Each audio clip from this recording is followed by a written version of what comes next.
ভারতের রেকর্ড গড়া বিধ্বংসী ব্যাটিংয়ে কঠিন পরীক্ষায় বাংলাদেশ।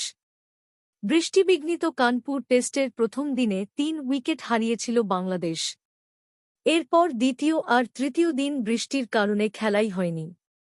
চতুর্থ দিনে এসে দুই দলের মিলিয়ে পড়ল ৮ উইকেট।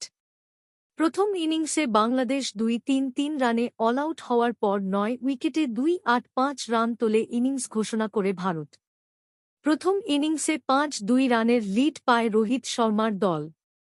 বাংলাদেশ ভারত ফাইনাল আজ।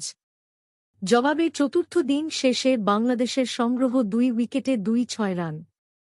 ভারতের অফ স্পিনার রবিচন্দ্র অশ্বিন শেষ বিকেলে ২টি উইকেট তুলে নেন অতিথিদের।